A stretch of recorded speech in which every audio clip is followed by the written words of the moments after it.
बिस्मिल्लाहिर्रहमानिर्रहीम। तो बेटा हमारा ये लास्ट टॉपिक है इस चैप्टर में ना, केमिकल इक्विलिब्रियम वाले में।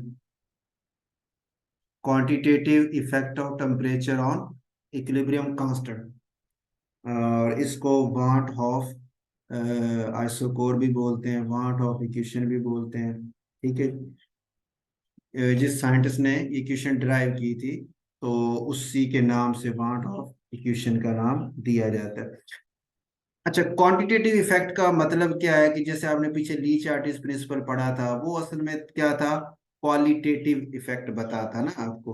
वो सिर्फ ये देता था कि आप कंसंट्रेशन चेंज करोगे तो क्या होगा, टेम्परेचर बढ़ेगा, काम मतलब सिस्टम आपका काम मूव करेगा, प्रेशर के चेंज करने से कैसे मूव करेगा, ठीक है, वॉल्यूम के चेंज करने से कैसे मूव करेगा।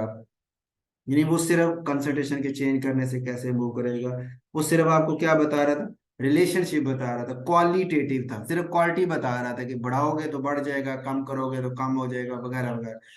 ठीक है, वो अमाउंट का जिक्र नहीं कर रहा था भी इतना प्रेशर बढ़ाओ तो इतना ही अमाउंट बढ़ जाएगी, या इस तरह अमाउंट में उसका जिक्र नहीं कर रहा था।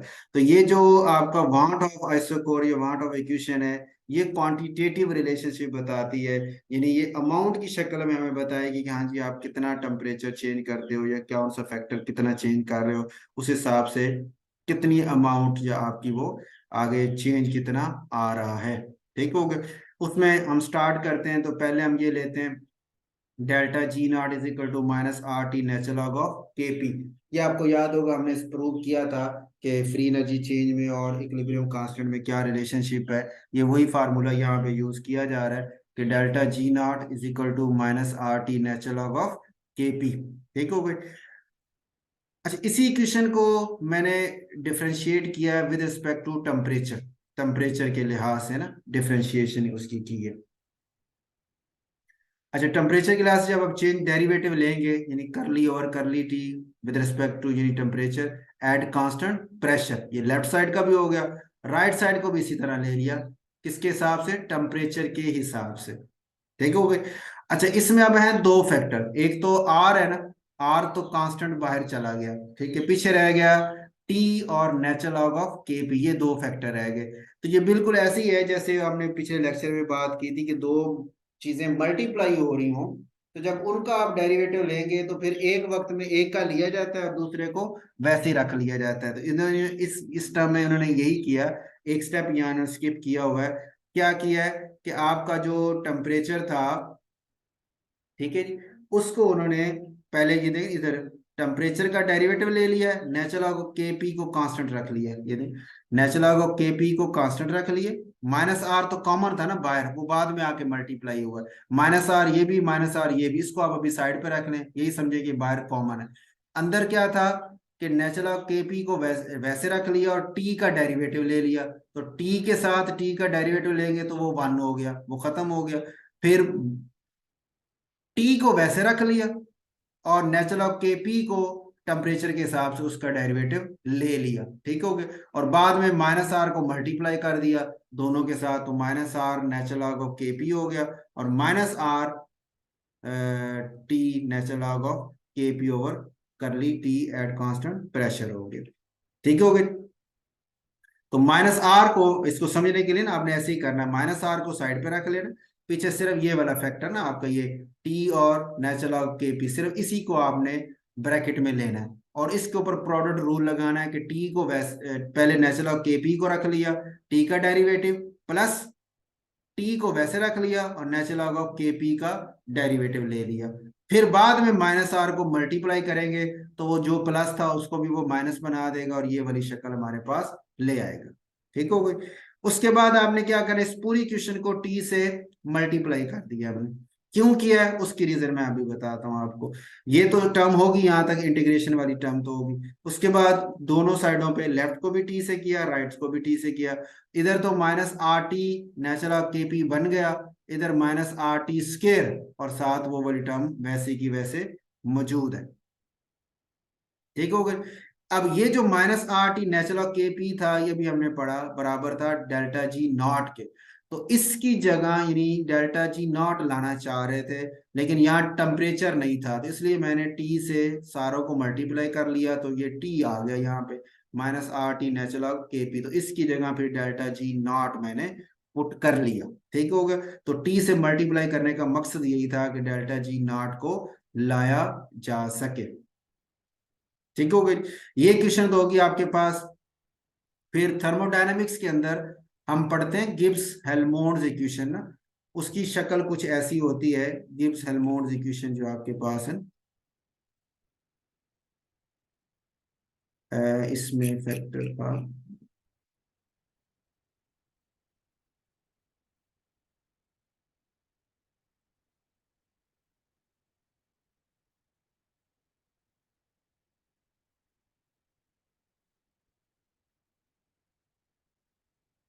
ये वाली फॉर्म है। ठीक है। गिब्स हेल्महोल्ट्ज इक्वेशन वो होती है delta G is equal to delta H plus T curly delta G और curly T at constant pressure. ठीक हो। ये है गिब्स हेल्महोल्ट्ज इक्वेशन। थर्मोडायनामिक्स में हम इसको ड्राइव भी करते हैं और प्रूव भी करते हैं।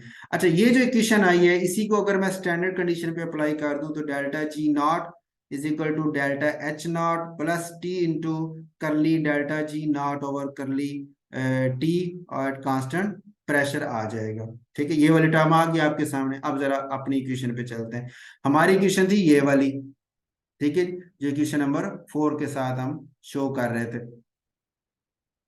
अब उसमें और इसमें कंपैरिजन करें तो आप कहेंगे सर ये T curly delta G not वाला फैक्टर भी इसमें मौजूद है। ठीक हो गया। और डेल्टा जी नॉट वाला फैक्टर जो है वो भी इसमें मौजूद है, बस डेल्टा एच नॉट का डिफरेंस है। ठीक हो गया। तो हम क्या करते हैं, इसी इक्वेशन को थोड़ा मॉडिफाई करके इस तरह लिख लेते हैं, यानी ये वाली इक्वेशन कि डेल्टा एच नॉट जो है वो बड़ा इधर आके माइनस हो गया ना ये वाला। तो delta G naught minus delta H naught is equal to इस फैक्टर के बराबर आ गया। यानी लेफ्ट साइड ये हो गई और राइट साइड ये हो गई, उसी को उसने ऐसे बदल दिया। अब इस इक्वेशन को और इस 4 वाले को कंपैरिजन किया कि दोनों की लेफ्ट साइड तो बराबर है, दोनों की राइट साइड पे डेल्टा जी नॉट भी बराबर है, आगे माइनस माइनस भी बराबर है। इसका मतलब डेल्टा एच नॉट जो बच गया वो सारे का सारा ये जो आर टी स्केयर करली नेचुरल के पी करली टी है इस फैक्टर के बराबर आ जाना चाहिए। ठीक होगा। तो वही उसने यहाँ किया, जब दोनों को कंपेयर किया, यानी इसकी ये डेल्टा एच नॉट और ये वाला, तो ये इसके बराबर आ गया। आर टी स्केयर जो था वो d natural of K P over d T is equal to delta H naught के बराबर आ जाता है। आर टी स्केयर इधर आके डिवाइड हो जाएगा तो ये फाइनल इसकी शक्ल बन जाती है। इसी को हम बोलते हैं वांट ऑफ आइसोकोर। ठीक हो गया। डेल्टा जी एच नॉट इसमें क्या है जी, standard enthalpy change of chemical reaction के जो रिएक्शन आप कर रहे हैं उस रिएक्शन की स्टैंडर्ड एंथैल्पी चेंज को ये बता रहा है। डेल्टा एच नॉट टी उसका टेम्परेचर हो गया, आर गैस कांस्टेंट हो गया, ये टी से मुराद स्मॉल चेंज इन टेम्परेचर है जिसके चेंज आपने किया है, चेंज जिस पे वर्क कर रहे हैं। और जो के पी है ये उसका इक्विलिब्रियम कांस्टेंट है with respect to partial pressure. ठीक हो गया। तो अब वो कह रहा है कि लेफ्ट हैंड साइड इस इक्वेशन की क्या बता रही है, rate of change of equilibrium constant with respect to temperature, कि इक्विलिब्रियम कांस्टेंट टेम्परेचर के साथ कैसे चेंज हो रहा है, ये इस फैक्टर के बराबर आ जाता है। इसका मतलब जब आप टेम्परेचर रिएक्शन को चेंज करेंगे इक्विलिब्रियम कांस्टेंट आपका बदल जाएगा। जो शुरू में हमने बात की थी कि जितने भी इक्विलिब्रियम कांस्टेंट है वो सारे टेम्परेचर पे डिपेंड करते हैं, बाकी किसी और फैक्टर पे डिपेंड नहीं कर रहे। यानी वो टी पे डिपेंड, वो प्रेशर पे, वॉल्यूम पे, कंसंट्रेशन पे डिपेंड नहीं कर रहे होते, सिर्फ किस पे डिपेंड कर रहे हैं, आपके टेम्परेचर पे डिपेंड कर रहे होते। ठीक हो गया। अब ये तो होगी उसकी अमाउंट ऑफ आइसोकोर, ये उसकी एक इक्वेशन की एक शक्ल बन गई ना। अब यहां से अगर मैं डेल्टा एच नॉट फाइंड करना चाहूँ तो उसके मेरे पास दो तरीके हैं फाइंड करने के ना। एक तो ये है कि मैं इसकी स्टेट लाइन इक्वेशन बना लूं और वहां से ले लूं, और दूसरा ये है कि दो टेम्परेचर्स मुख्तलिफ पे काम कर लूं और वहां से डेल्टा एच नॉट ले लूं। तो दोनों को यह एक्सप्लेन उसने किया हुआ है। पहला ये है integration of want of equation. अच्छा, इंटीग्रेट करना जरूरी क्यों है, क्योंकि ये जो शक्ल है ये मुझे ये तो बता रही है कि भी टेम्परेचर के बदलने से के बी में जो चेंज आती है वो इसके बराबर है, ये तो बता रहे। लेकिन अगर मैं यहाँ पे कहूँ जी कि मैंने फलां टेम्परेचर से फलां टेम्परेचर तक चेंज किया है, तो मैं उसकी वैल्यू पुट नहीं कर सकता ना, क्योंकि ये D natural log of K P है और डी टी है, मतलब ये डेरिवेटिव की फॉर्म में है ना। तो डेरिवेटिव फॉर्म को इंटीग्रेशन फॉर्म में लाते हैं हम, क्यों लेके आते हैं, ताकि ये डेरिवेटिव फॉर्म से हटके एक नॉर्मल फॉर्म में आ जाए, और हम जो फैक्टर यहाँ मौजूद हैं उनकी वैल्यूज पुट करके हम अपना डिजायरेबल जो हम फैक्टर कैलकुलेट करना चाह रहे हैं उसको फाइंड कर सके। जैसे यहाँ हम डेल्टा एच नॉट करना चाह रहे हैं सपोज, तो उसके लिए फिर हम क्या करते हैं, पहले इसकी इंटीग्रेशन करते हैं। इंटीग्रेशन में क्या किया है जी कि डी, पहले तो उसको जरा सिंप्लीफाई किया ना कि डी टी टेम्परेचर को एक तरफ कर दिए, ठीक है, डेल्टा एच नॉट और आर तो कांस्टेंट हो जाएंगे ना, D T over T square, ये डी टी इधर आ गया और इधर D natural log of K P वैसे आ गया। दोनों साइडों पे आप इंटीग्रेशन लेंगे तो लेफ्ट साइड पे इंटीग्रेशन और डेरिवेटिव तो कैंसिल हो गए, बस natural log of K P ही बच जाएगा। और इधर D T over T square जो था उसकी इंटीग्रेशन को सॉल्व करें तो ये फार्मूला, क्या फार्मूला, कि अगर कोई टर्म हो उसकी कुछ पावर हो, जैसे टू थी ऊपर मैं ले आऊं -2 कर ली है, पावर हो और उसका डेरिवेटिव आगे मौजूद हो, तो आप उस पावर में एक प्लस कर लेंगे और पूरी की पूरी पावर को एज सच नीचे भी लिख लेंगे। ठीक हो गया, तो टी की पावर -1 बन गई जो नीचे आके प्लस हो गई, और ये -2 + 1 -1 था वो ये ऊपर मेंशन कर दिया, तो -1/t आपका आंसर आ जाएगा, वो इसकी जगह पुट कर दिया, तो ये -डेल्टा H0/RT प्लस सी आ जाएगा। सी आपको पता है हम लिखते हैं ना, इंटीग्रेशन कांस्टेंट होता है, तो वो बाद में उसकी वैल्यू हम फाइंड कर लेते होते हैं। कईयों में कांस्टेंट की ये वैल्यू 1 होती है या 0 होती है या कुछ ना कुछ होती है वैल्यू, तो वो हम मेंशन कर लेते हैं, अगर ना हो तो वो खत्म हो जाता है। ठीक हो गया, वो वजह सिर्फ यही है कि भाई लेफ्ट साइड और राइट साइड का आंसर बराबर अगर आ जाता है तो फिर इस सी की वैल्यू नहीं है, 0 है। अगर ये नेचुरल के पी का जो आंसर है और इन फैक्टर्स को वैल्यूज पुट करके आंसर निकालें तो ये दोनों बराबर आ जाते हैं, तो इसका मतलब सी की वैल्यू गायब है। और अगर वो बराबर नहीं आते तो फिर सी की कुछ वैल्यू हमें रखनी पड़ेगी ताकि ये दोनों साइडें बराबर हो जाएं एक्सपेरिमेंटल और थ्योरेटिकल वैल्यूज के लिए ना। इस वजह से फिर सी का कांस्टेंट लेके आना पड़ता है। अच्छा, ये अब आपके पास था natural log of K P, इसमें आप देख सकते हैं कि हम जो natural log of K P है इसकी अगर मैं एंटी लॉग ले लूं तो नेचुरल लॉग खत्म हो जाएगा, के पी रह जाएगा, और ई की पावर ये जितना कुछ भी यहाँ मौजूद है वो सारा ई की पावर में चला जाएगा। ये आपको याद होगा लॉग का हमने सॉल्व करते हुए ये पीछे भी एक दफा डिस्कशन की थी लॉग के हवाले से, कि जब हम एंटी लॉग लेते हैं तो वो कैसे ई की पावर में फैक्टर हमारा चला जाता है ना।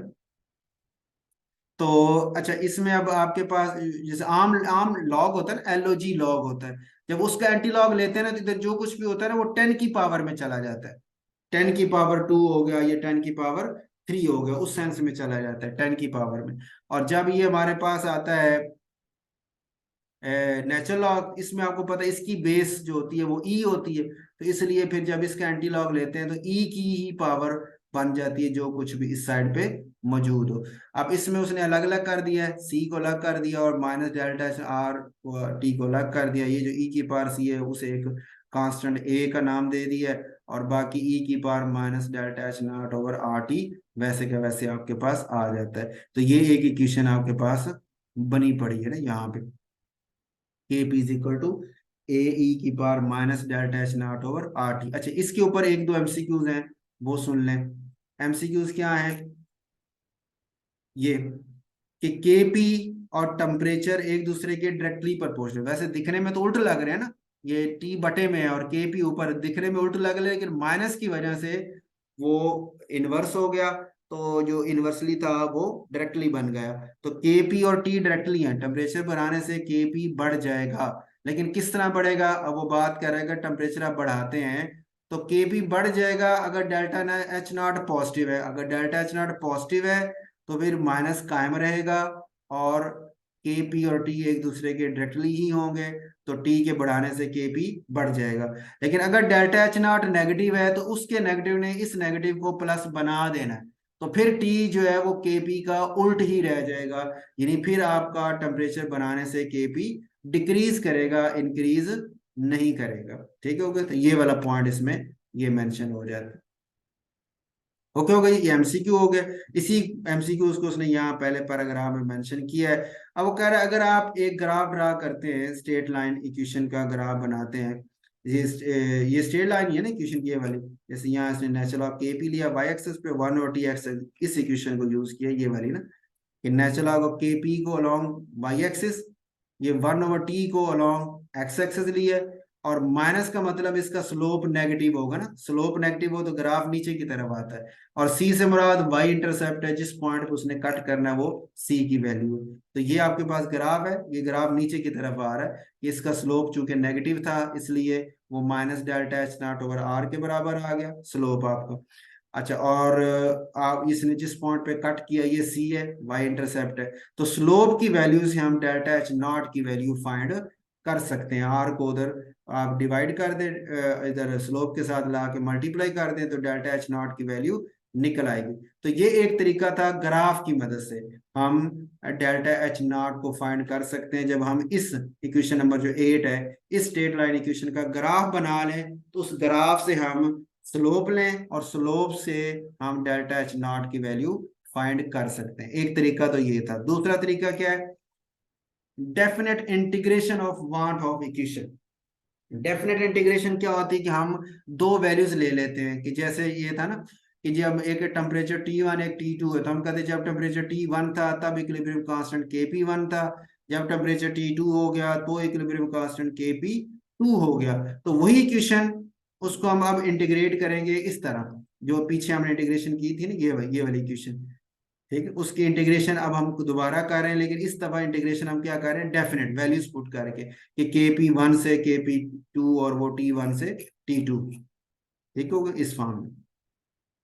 आंसर उसी तरह इसका नेचुरल ऑफ Kp ही बचेगा और इसका -1/t आपका आ जाना है, ठीक होगा ये नेचुरल। अच्छा, उसका Kp नेचुरल ऑफ Kp बचना है, जब वैल्यू पुट करेंगे तो Kp2 minus natural of Kp1, और लॉग में दो माइनस इकट्ठे हो जाए तो उसको आप क्या करोगे, वो डिवाइड हो जाते हैं, ठीक हो गया। तो वो माइनस वाले इकट्ठे होंगे तो natural of Kp2 over Kp1 आ जाता है। यहाँ पे delta H naught over R आपके पास है, और इधर इसका आंसर था -1/t, ये था ना आंसर जो हमने निकाला, ये -1/t था।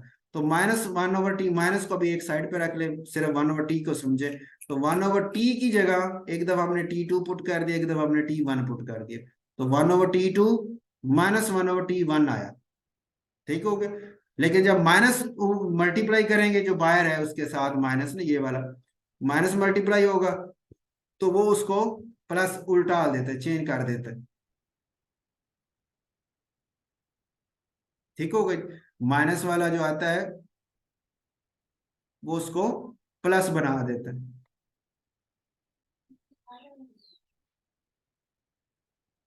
ठीक हो गई जी। तो माइनस यानी 1/t में आपके पास आया 1/T2 -1/T1 था, और जब आपने माइनस को मल्टीप्लाई कर दिया तो वो बन गया 1/T1 -1/T2, वन पहले हो गया T2 बाद में हो गया। उसका फिर जब लेते हैं एलसीएम, एलसीएम लेने की वजह से ये वाली फॉर्म आपके पास आ जाती है, ये ना, पहले वो 1/T1 -1/T2 हो गया माइनस के जरब होने की वजह से, और फिर एलसीएम लिया तो ये वाली शक्ल बन जाती है।